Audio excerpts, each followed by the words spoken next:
Welcome, everybody, to the Christopher Dana Reeve Foundation's Live Better series. I am Rob Girth. I'm Director of Digital Media here at the Foundation, and today we have a very special show for us. It's Dr. Dan, but we're focusing the whole hour on his new book, The Wisdom We're Born With, Restoring Our Faith in Ourselves. And we're going to do some Q&A at the end, so let's talk about that for a second, and to figure out how to do that via the text opportunity or via phone. Here is Tina, our operator for today, to explain that. Tina. My pleasure. Ladies and gentlemen, if you would like to register a question via the phone lines, you can dial in on the 1-800-761-5414. Once again, that telephone number is 1-800-761-5414. And once you hear the conference, you can press the 1 followed by the 4 on your telephone keypad, or you may submit questions using the chat feature located in the lower left corner of your screen. Thanks, Tina. Wonderful. All right, so let's get down to it. Dr. Dan, welcome. I say that as if you've never been here before, but welcome. Thank you, sir. So it's nice to be here in my own house. Yeah, it's a good deal. Let me start out by just sort of fanboying all over you. I enjoyed your book. I always enjoy your books. This one I think people will love. It's a wonderful read. It's a page turner in that it's just like, oh, really? That's good. That's interesting. What else can I learn here?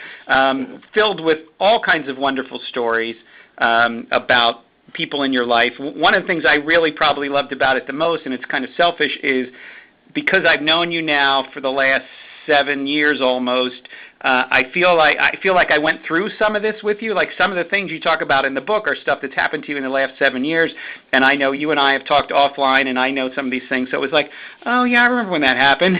so it's just a fun thing for me to read. Thank you. And I've got friends, colleagues who've read this book and really think it's the best book I've written. And of course, the question is why. And I think as I age, I grow in depth and not breadth. So I move less fast. Not so much in my body. I've still got the same motorized wheelchair, but I move less fast in my brain. So I'm more calm. I can be more reflective and less reactive, and I think that shows up in my writing, my thinking. I think it does too, and every chapter has like at least one aha moment where you go, oh, yeah, that's something I should do or remember or incorporate into my life in some way. That's what I liked about it. So, for example... Well, let's start. We'll start with the title, which is kind of an obvious place to start. But the wisdom we're born with, restoring our faith in ourselves. The wisdom we're born with. You tell a wonderful story, and I'm going to kind of get you to retell it if you don't mind, about I think it's an angel, and how God whispers into our ears right before we're born. Do you mind telling that story? And I love that story. So as the story goes, before a child's born, God infuses that child with all of the wisdom and knowledge they need. And then he makes a secret pact with the child. He puts his finger over the child's lips and goes, shh. So it's a secret between the child and God. And as that story goes, that's why we have a dent in our upper lips. That's God's fingerprint. So right before the child's born, an angel comes down and slaps the child, and they forget everything they learned. So that, what kind of angel's that? But, then one of the tasks in life is to reclaim all that wisdom over the course of our lifetime.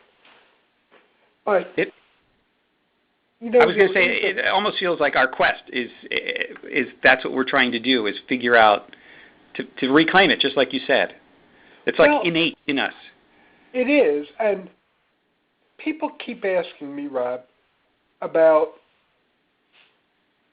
am I different than I was before the accident? And what's my guess about, would I be this Dan Gottlieb were it not for the accident?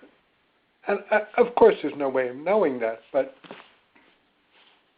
I've come to believe that I have become more Dan Gottlieb than I would have were it not for the accident. I have become more me, more the essence of who I am. I've reclaimed more of the wisdom I was born with than I think I would have were it not for the accident.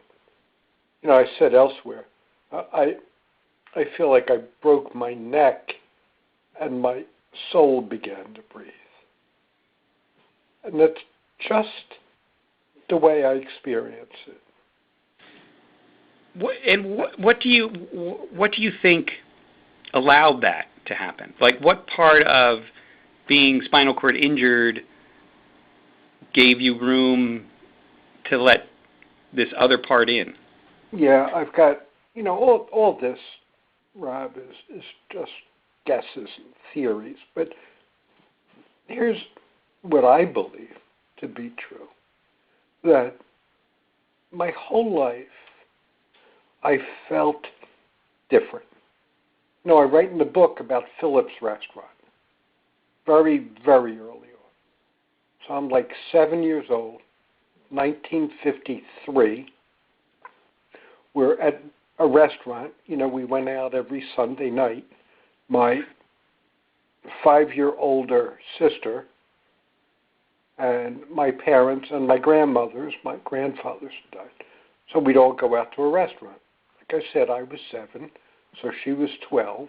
And the fish comes and they start arguing over the fish. Which one's going to have too many bones? Which one's going to be more fishy? And I'm thinking, this whole thing is weird.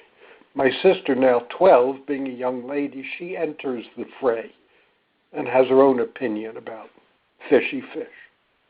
And I don't belong there. So I wander out into the lobby, and they got a parrot in the lobby, and I'm talking to the parrot and looking over at these people called my family. And I know that's my family with a capital M, but in a way I don't belong. In a way I'm different. And I got into school, and as early as 5th grade, 6th grade, 7th grade, I started to struggle in school and get bad grades. And I was so ashamed of them that I began to lie to my friends about my grades. And, you know, in hindsight, I discovered some 40 or 30 years later I had a learning disability. But, you know, we didn't know about learning disabilities back then. So I felt I was either, you know, people would say I'm either lazy or stupid. And I knew I wasn't lazy. I was trying very hard. So I didn't feel the same. I felt different. And I thought, if only I got good grades, if only I got my degree, I'd feel like the other kids. If only I was good in my field. And I was for the first time. I was good as a psychologist. And I was getting respect, and I still didn't feel good enough. And I had a beautiful wife and 2 beautiful children, and I could afford a mortgage by the time I was 26 years old. And I still didn't feel good enough. And then I had my accident, Rob, and this circles all the way back to your question. Then I knew I would never be part of again in the way I wished. I lost all hope, and that was a gift. that was the most painful gift I ever received in my life. Because now that I would no longer be part of, I had no choice but to be who I am. I couldn't be one of them. I had to be more me. Now, it didn't happen in an instant. I mean, it took 10, 15, 20 years to kind of integrate all of this new learning and really grow comfortable inside my skin. But I had no choice but to become more me, more of who I am, more that kid looking at the parrot and looking at his family and kind of realizing the basic human dialectic, the wish to be part of and the wish to be unique. To become more of that 7-year-old kid who's got that wide view. You know, I've talked to a lot of spinal cord injured people through the course of my time here at the Reeve Foundation, and a vast majority, if you get to the question of, you know, what would you change? Would you, if you had the opportunity, would you go back? And, you know, what is your wish? And their wish is almost never to have not been spinal cord injured. A vast majority say, yeah, I like who I am. This made me a different person than I think I would have ever been. And it's hard for me to understand that, tell you the truth. Well, I'll tell you what.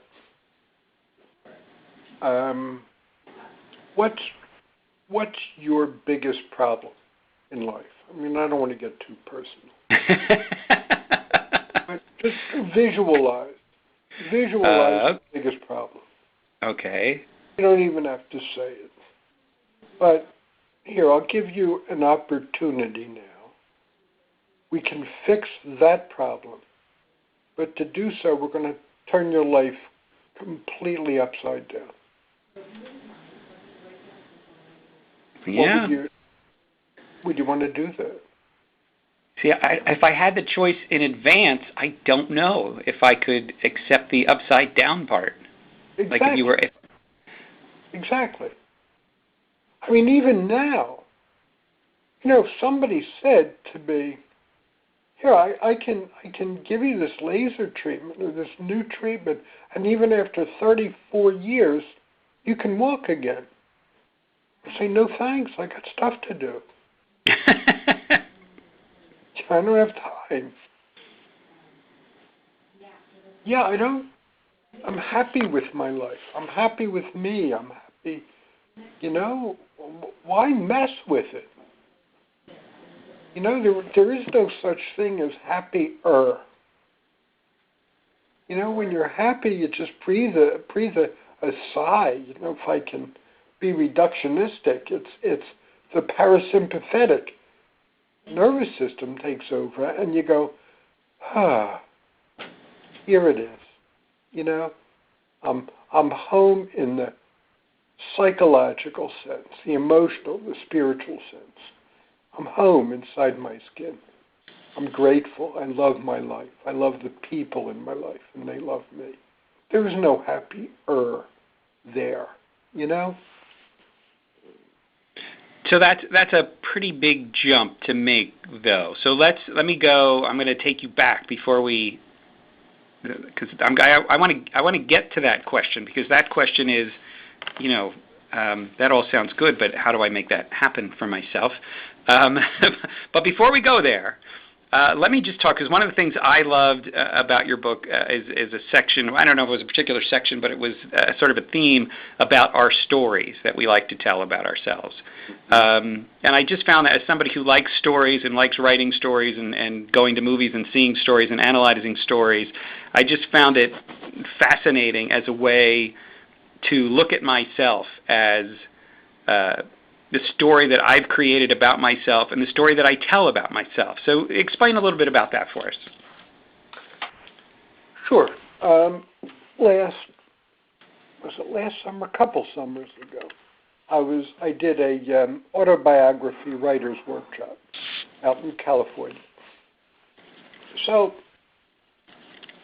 I started off telling a story about my life, 20 minutes. Well, I talked about the learning disability and feeling different. I talked about, we can talk about this more if you like, how I was sexually abused by my 7th grade teacher.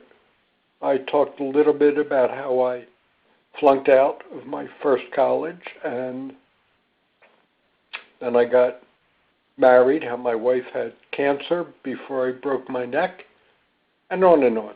Then we talked about the divorce, my wife's subsequent death, my sister's death from a brain tumor, and so on. Okay, that's my story. And then I said to them, but I could have told you about my life in 1,000 different ways. I could have talked about loving parents. I could have talked about my feelings about clothes. I could have talked about the girls I dated when I was younger. Why did I choose this story? And why do I define it as the story of my life? And to whom am I really trying to tell this story, and why? So it's a story. And not only is it a story, Rob, that we know from research now, cognitive science, that our perspective on our history changes depending on the context we're in the moment, the person we're telling the story to, and the way we feel this very moment. And all of those things come into play in the way we re-experience our past. So, is the story I'm telling even accurate?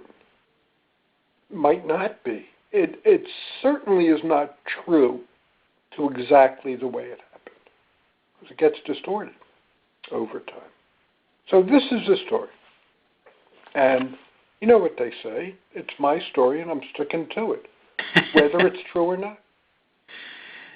Is there, so if I'm going to try to take a piece of advice out of it, so the moral of the story is that it is my story and I can tell it anyway. I don't have to tell it. Maybe I'm telling, like, if you could tell your story in a very sad sort of way. I mean, whether you talk about all the things that did not go well for you, yet a few minutes ago you said how happy you were and how much you were enjoying your life. And there are people that would look at you from the outside and go, what is wrong with you? How could you be happy and enjoying your life?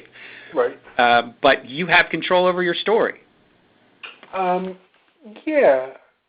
Yeah, in a way we really do have control over our story. So, when I told the story of all the problems, I could have told that exact story, but focused on the resilience and talked about how I overcame every one of them, and not even how I overcame with that big, ugly personal pronoun, but how the human spirit, the human body, overcomes trauma.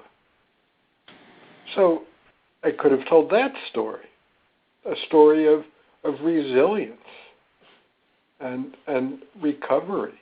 And if I tell that story over and over again, that will become my story. And then I will begin to experience myself and my life differently. And that's exactly what I got out of it as I was reading it. It was like, oh, so let me stop for a minute and think about, because you don't really think about the story you're telling people. Right. It's just the story you're telling people after so many years. This is, hey, tell me about yourself. Well, this is me. And Right. If you stop and listen to that story for a minute, it's like, what am I saying about myself? And is that what I want? You're talking to a marketing promotional guy. Is that the story I want to put forward about myself? And then there's what you said is the self-talk of, I keep repeating this, and it gets truer and truer, and it might not be what I want to be true in my life. Exactly. So I have a patient come in,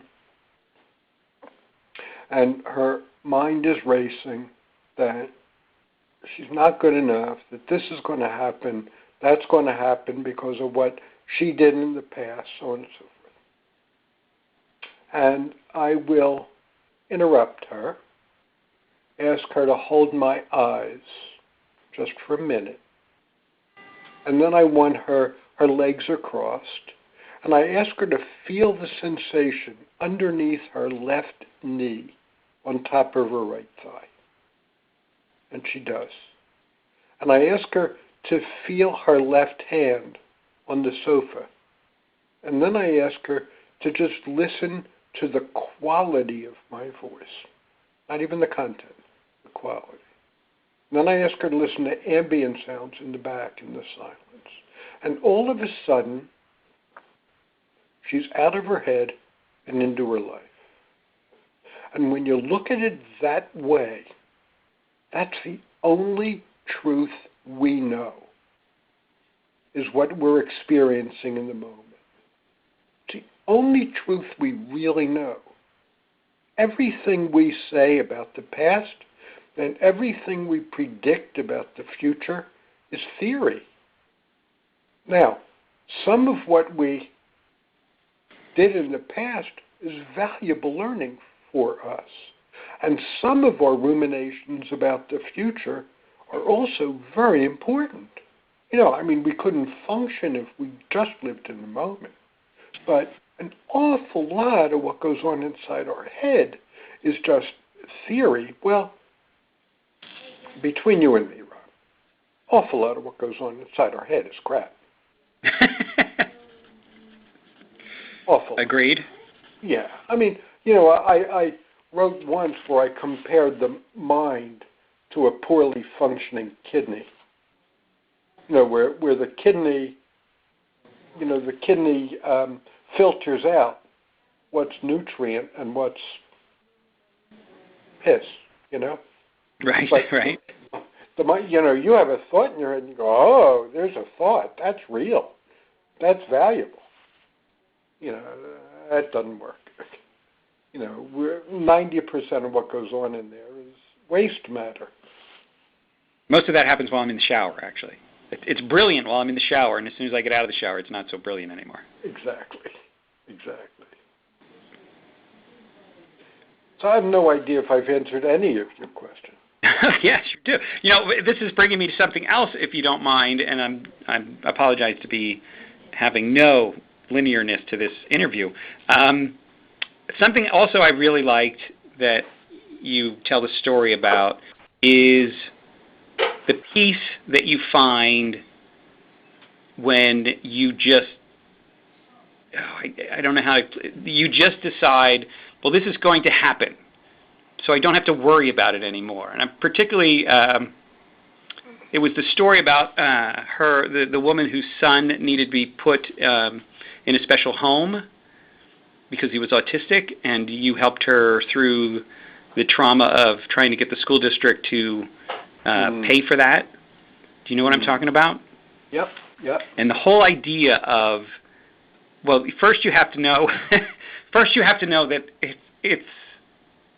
it's going to happen, so you can just put a lot of the tension out because it's just going to happen, so you don't have to worry about anything else. You'll tell it much better than I do. Go ahead.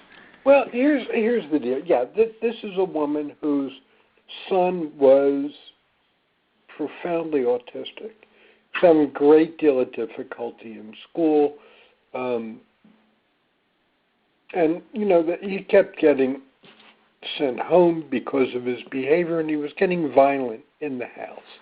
17 years old, he was a big boy, and like most who were autistic, he was a very sweet guy, but when emotions got too much for him, he would threaten to kill his younger sister and brother and his mother, and there was violence in the house. So the school district was trying to argue they can still educate him because they didn't want to pay the money to have him in a residential school. And, they kind of ganged up on her in the first meeting. And we went to the second meeting, and her husband had since died, so she was all alone in this process. And I said, look, you don't have to put yourself in an awkward position. I said, you're going to get an attorney, and you know the truth here. You know what's going to happen, that he does need to be in a special school, that he will be in a special school. We just don't know when or how, but it's going to happen. So you don't have to worry about the catastrophe anymore. We just have to think about the details. And it's that quiet truth, and I think that was the chapter title. It's that quiet truth that we have inside of us, and that, Rob, is precisely the wisdom we're born with. There's a part of us inside. And you talk about these aha moments when you read the book.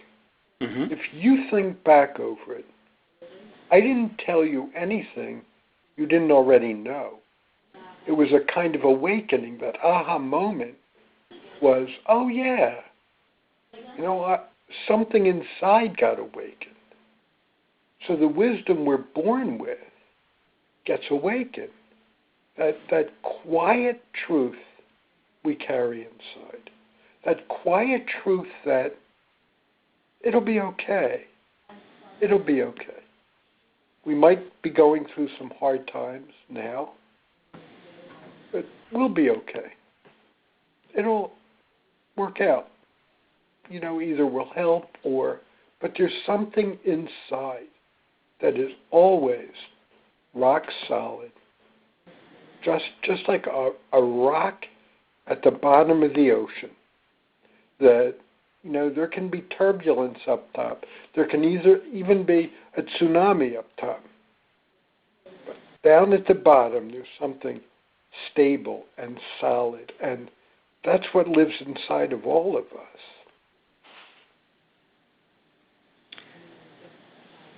And you talk about one thing that touched me, and especially having a 9-year-old in the house, is your stories about Jacob. Tell us a little bit about Jacob, because he plays a reoccurring role in your book. Jacob is, I don't know how to call him. He's a virtual grandson. His mother and I have been friends for almost 20 years now. She's 20 years my junior. And, you know, I've been kind of a big brother, father figure to her. And 6 years ago, she got pregnant with a guy who they never really had a good relationship. There was no future. And because she was pregnant, after a while, she couldn't work anymore.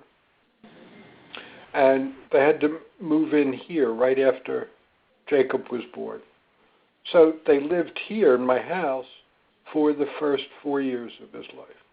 So he essentially is my grandchild. You know, I mean, he calls me Dee Dee because he couldn't pronounce Dan way back then. And, you know, he refers to me as his grandpa. Or his favorite sidekick, depending on the game we're playing. But that's who he is, and that's who he is to me. You know, he's my grandson. So that's who he is, and he is the one. I saw his first step. I didn't see that with. I didn't see it with any of my kids, or with Sam, my biological grandson. So I watched his first step, and this was one of the most awesome things I've seen in my life. That I'm watching, he's holding on to a chair, and he's just at the right age to begin this. And he's standing up for, you know, a couple of seconds before reaching back and holding onto the chair. And his mother was standing just beyond his reach. So he'd reach out to her hand and couldn't quite reach it, and he'd stand there, not holding on. And he'd reach back and hold onto the chair again, and he'd stand up again, and he'd go to sit down on the floor and crawl, but he didn't. He stood up again, and as he went back and forth struggling with this, and I could see his chest pounding, he finally took that step. He let go of what felt secure, and he took that step. And that's the journey of life, isn't it? We let go of what's familiar, and we take that step. There's a great allegory in the Bible about, when God says to Abraham, leave. The interpretation is leave your father's house, but in the Hebrew, it just says leave. Leave. Leave what is familiar and begin your life. That's the case for all of us. We talked about those stories, Rob, that we tell ourselves. And I invite you, plural, leave what is familiar. Leave that story. Opens doors for you. Who am I really? Who am I at this moment? Is my heart open or closed at this moment? Am I in my head or am I in my body? At this moment. Just check in with yourself. And that's who you are. There's no right answers or wrong answers here. But real answers, Who am I this moment? What am I this moment? Am I anxious or am I loving? No right or wrong answers. Just know who you are this moment. Changes everything. It rewires your brain if you can do that several times a day. It rewires your brain to slow down, to get into your experience, and to break old habits, old habitual ways of thinking and reacting. There's a certain amount of bravery involved in doing that, and you talk about the Jacob learning to walk, and I could, when I was reading that part, I was like, yeah, I could see that, because I saw my son do that same thing, and I could see the it's sort of a mixture of fear and surprise. That, wait a minute, what's happening here? And then they have that aha moment, like, oh wait, this is going to be great. This is going to be wonderful. But there's a certain sort of innocence that, in the case of Jacob, he's innocent enough. It's like, I don't have to worry. He doesn't know that he could fall and skin his knee yet. It's just, but as when you're older, you start suddenly saying, oh, what about this? What about that? What about this? This could happen. That could happen. Then this could happen. So there's a certain amount of bravery that's needed to take some of these steps. I am not sure I agree with you about Jacob. Now, he doesn't have this fully developed prefrontal cortex that we do, that's able to tell stories about the future. But he's got the instincts. He's got the wiring. He knows he can fall. He feels it. There's potential danger in taking that first step. He could get hurt. And, yeah, so could we. What we don't know or don't realize, and this is that rock at the bottom of the ocean, is that we have been hurt before.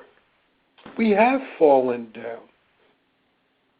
And we've gotten up every time and been fine, thank you very much. But we don't realize that. There's Rick Hansen wrote a book called Buddha's Brain, And his most recent book is Hardwiring Happiness. But what he says is because of the evolutionary nature of our brains, that our brains are hardwired so that negative events are like Velcro and positive events are like Teflon. We tend not to hold on to the positive. And it takes practice and rewiring our brain to, quote, remember the positives and integrate them. Because, I mean, my God, even people with significant trauma in their lives, my God, they have fallen hard. We have fallen hard. And they're still afraid of some risk in the future, fearful that they might get hurt. Well, I mean, we've been hurt pretty badly. And we're pretty resilient folks. We all are. All humans are. But that just doesn't get integrated in our, in our brains. So we're still scared of the risk around the corner. I think the other thing, Rob, is that, again, I'm going to come back to our evolutionary brains, that real primitive midbrain, the limbic system in there, that we're hardwired to scan for danger. So, we always looked out for the mountain lion or the mastodon. And, we got a scent of it, and we knew when we smelled that scent to stay away, to run away, or a certain sound. See, the problem is, though, in this age of anxiety, we're smelling a scent, but there's no mountain lion there anymore. But we react as though there's a mountain lion. So, your kid doesn't get stellar numbers on his SAT scores, or your daughter doesn't make the team, or you don't get that raise, or it's not a mountain lion, It's not. It's a setback. It's a failure. Failures aren't all bad, but we lose perspective. So you let go of that sofa. You let go of what's familiar. Then we start telling ourselves mountain lion stories. But it's not. You'll be okay. Now, you mentioned about, it wasn't even a metaphor, actually. You talked about falling and hurting yourself. And I remember when this happened to you, when you decided you were a comedian. And if I may steal your joke, physical comedy turns out not to be your bailiwick. Tell us a little bit about, because again, when you tell your story, you don't necessarily tell that part of the story where, well, let me tell you about all the hardship. Like when I've ever talked to you, I usually have to read your books to find out all the stuff that is the hardship, because that's not the story you tell people in general. So talk a little bit about what happened when you decided to be a comedian. Yeah, I wanted to be all my life, I had dreams of being a stand-up comedian. And the main reason I wanted to do it was, when I was a kid, was because I thought it would get me on the Johnny Carson show, which was the ultimate dream. I don't know about anybody else, but I thought I had a pretty good sense of humor. I enjoyed myself. So I heard about a course, a month-long course in stand-up comedy. So I call and I say, is the theater wheelchair accessible? That's where the course is being held. Yes, it is. And then I call back because the last week of the course we're going to do a monologue in front of a live audience. And I say, is the stage accessible? Yes, it is. And I get in there and I'm nervous and excited, and there's this long ramp to help you down one small flight of steps. And I'm thinking, very cool, this theater is wheelchair accessible. And then I go down into the theater and, it's somewhat dark in lights, and there's a step at the end of the ramp. My wheelchair seizes, and I fly out of the chair and I land on my head and shoulder, neck. I tear all the skin off my face. I get a bleed in my brain, and I re-traumatize my spinal cord so that my left arm is paralyzed, and that's my dominant arm. And I'm left with screaming pain in both arms. So that didn't work out very well for me. Yeah, I'm waiting for the punchline here.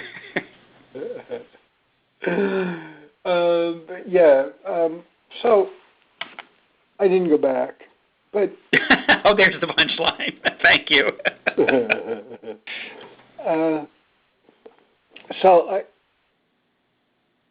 By the way, I still have dreams of being a comedian, and as we speak now, I am writing the comedy routine that I am going to deliver at my funeral. Nice. Yeah. Are you going to pre-tape it, or? Yeah, I am. Well, I have to pre-tape it, Yeah, of course. But I'm going to make people laugh against their will. And the final line, I'll let you in on the final line, as long as we're wandering around on tangents. Yes, sorry about that, yes. The final line that I'm going to say is that, and finally, I want to thank all the people who helped me get to where I am today, which is really funny when you think about that statement at a memorial service. Right. All right, so back to the comedy, and I learned some really important lessons right afterwards. I mean, I was suicidal. I mean, here I was. What was it? 3.5 years ago. So I'm 64 years old, and 63, and I'd been a quad for 30 years, and it's enough. I said I don't want to go through this again. I don't want to learn how to live with a whole new body that's even less than what I had before.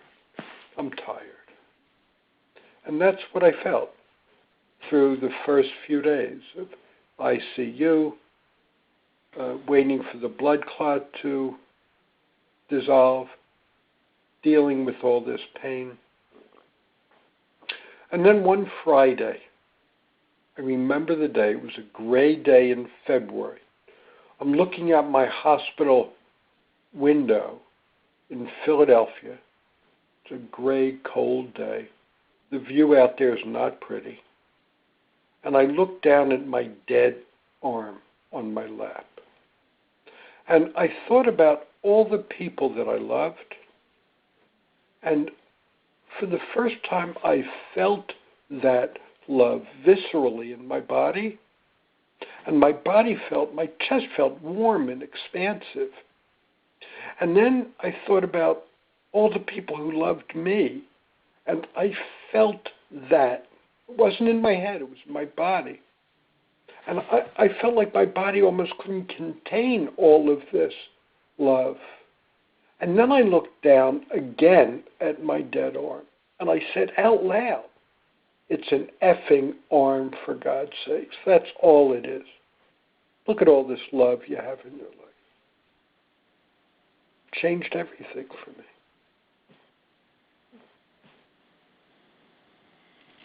That's great. Not easy to come to, though, I guess. Well, no. And that's, that doesn't come after some great insight or therapy. I literally had to hit my head against a wall. Not something you would suggest, I'm assuming. No. And like you said, we're tangents all over the place. I have something just because it really hit me, so I want to throw it out there, something that you said. So I'll just read it back to you. All buried feelings are buried alive. That just was like Oh, yeah, that means something. All buried feelings are buried alive. Tell us a little bit about that. Well, this thought came to me first years ago.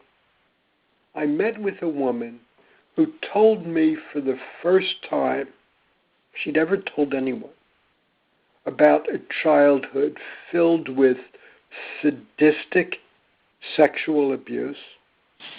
She was made to bear witness while her father beat her brother. And she never told anybody. And it was very difficult for her and me. And the next week she came in and I asked her what the previous week was like. And I almost never do that in therapy. I deal with what the patient brings in. But I needed to talk about it. It was so emotional. And she said to me, nobody has ever been willing to smell my emotions. Olfactory. Smell. And it's odd, yes? So we talked about it. And you know what happens when you keep something inside in the dark for years? It stinks. It develops mold. It stinks. And that's what happens. Buried emotions are buried alive. Rilke has a line in a poem where he says, I want to unfold before you, because where I am folded, there I am a lie. And that's the experience. Where we are folded, there we are a lie. Just like that little boy in middle school who lied about his report card grades because he was so ashamed. Now, some of that might be good judgment. A sixth grader talking about bad grades to other sixth graders, he could get shamed and humiliated. But in general, when we hold things inside, when we bury them inside, there we are a lie. And that's a shame-based life. And the cure for shame is the same as the cure for mold. Sunlight. Lots of sunlight. Darkness, mold festers and grows. So does shame in darkness. Open it up to the light. And that's one of the positive experiences of being a quadriplegic. I can't hide, Rob. I can't hide anything. I can't hide my vulnerability, my dependency. I can't hide my brokenness, my neediness. I can't hide any of that stuff. Everybody's so shamed. I pee in my pants, and I can't hide it. Everybody pees in their pants, literally or metaphorically. But you guys can hide it. I can't. And you know what? I'm lucky in that regard. And there's the difference, obviously. you're looking at that and you're saying, yeah, I'm lucky because I can't hide anything. And everybody else is going, no, I need to hide that. Yeah, exactly. Yeah, I'm not lucky because my cleaning bill is sky high.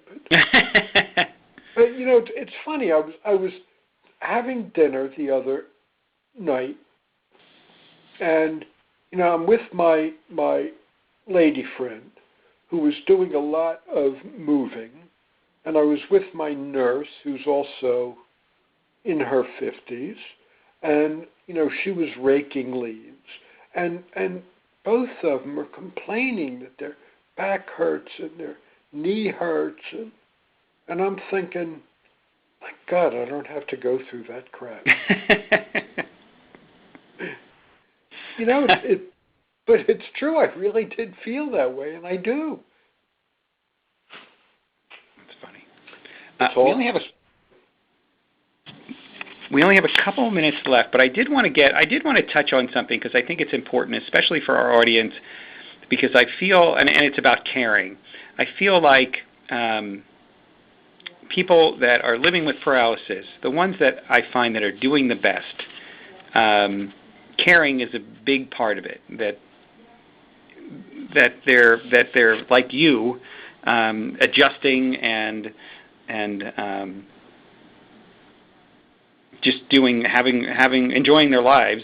Caring is a big part of it. So tell me a little bit about the role of caring and the wisdom we're born with. Well, I told the story about the nurse in ICU who, when I was right after my accident, I was so suicidal. All I wanted to do was close my eyes and not wake up.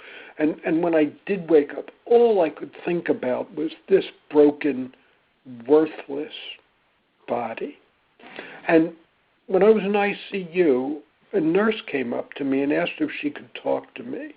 And she did, and she talked to me about her life and the pain in her life and, the losses she had experienced, and she didn't know if she could go on. And, of course, I knew that feeling. I knew exactly what she was feeling, and she knew it. And at that moment, she didn't care that my body was broken. And for the first time, I didn't care that it was broken either. She asked for my help, and I was able to help her. I mean, I made a referral. I don't know what I said, if anything. And she thanked me. And I closed my eyes and I said, I can live with this. Knowing that I was able to help others, I can live with this. There was a study done years ago. An anthropologist and a psychologist studied breed of monkeys in Africa. And these monkeys were at risk of having their babies eaten by lions. And they measured cortisol, the stress hormone in the monkey stools. And, of course, in the mothers, the cortisol went sky high when they lost a baby. But what they found was the mothers whose cortisol diminished most quickly were the ones who groomed other monkeys, the ones who helped other baby monkeys. And, it's in our hardwiring to help others, to care for others. And that's part of the wisdom we're born with. That's what I learned with Sammy, my grandson, when he was around 5, and Jacob now. They want to help me. They want to help me with my life. They want to help me where I need help. It's in our hardwiring to care for others. And it's our anxiety and fear that prevent us from doing that. But, and that's why, by the way, one of the many reasons why all the proceeds for this book are going to the Kulani Special School, my 155 children from South Africa who I've adopted. These are special needs children who live in a residential school in grinding poverty in South Africa. And I had the honor of visiting that school. And these children are not malnourished, but certainly undernourished. They sleep on floors in huts, and they have almost nothing. But my God, these are the most wonderful, loving kids I've ever met in my entire life. And I want to do everything I can to help them, to help them thrive. So, I've established a fund under the Philadelphia Foundation, the Kulani Special School Fund that you can find on my website. And like I said, all the profits from this book are going over there to help the kids. And, the other reason I'm doing it is, Rob, we talked way back in the beginning about, a cure for spinal cord injury and would we have done it differently. Where I am right now in my life is I'm happy, and I can pay my bills, and I can take a vacation a couple of times a year. And, so I don't need what I make, thank God, from this book. And even if it sells 1 million copies, that's that much money I can give to these kids to help them eat better and sleep better and get better books, maybe even computers one day. You know, I mean, my life is great, but now it's about helping others make their lives better. Well, it's a great way to see the world. Our time is just about up. Let me just check with Tina and see if there is anybody on the phone that might have a quick question. Tina, is there anybody on the phone? Not currently. Okay, that's fine. There's a couple of your old friends are in the chat. Yeah. If you want to tackle any of that, Dan.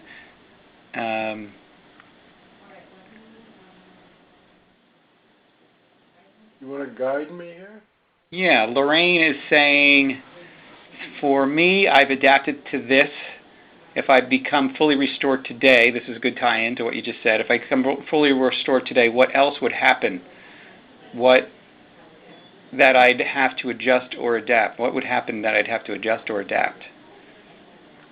Yeah, you know, I got a dear friend of mine who's 90 years old. She's my high school buddy's mother. She's 92, I think. And she said to me she lives alone. Her husband died. She lost one of her sons. And she lives alone. And, you know, I was talking to her, and she's happy.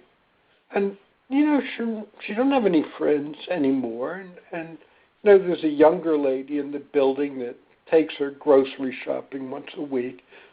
And she said to me, who would have thought at this age I would be comfortable inside my skin? Why do you want to mess with that? You know?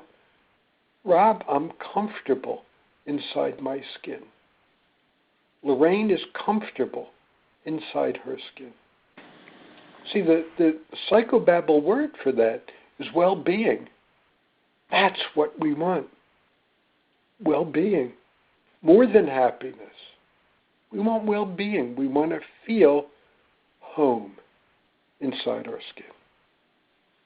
Yeah, and you're actually, I highlighted for myself just a little bit of the last sentence of your chapter called Coming Home, where you say it's a sensation of returning to yourself, returning to the child in kindergarten with compassion and love, returning to the truth, kindness, and stability that has been there your whole life. Yeah, exactly. That's what I was trying to describe earlier, that something we have inside of us that's always there. Only whoever wrote that book wrote it better than I said it just now. He had a little more time to sharpen it. The wisdom we're born with, restoring our faith in ourselves. Dan, it's a pleasure. It was. I love the book, and I love talking to you about it. And it's always like a master's class whenever I can get you to talk either this way or even just talk to me on the phone. I just enjoy it. Or yeah, come Rod, you're the best. I enjoy talking to you, and I enjoy our friendship. Yeah, me too. Well, thanks everybody for tuning in to this special edition. We will put this up and archive it. It'll be in our newsletter tomorrow, so you'll be able to find the archive tomorrow. Thanks for joining us, and don't forget, go have a look at go to Amazon or your favorite bookseller. The Wisdom We're Born With: Restoring Our Faith in Our Lives by Dan Gottlieb. Thanks, Dan, for being with us. Take care. Thank you, everybody, for tuning in.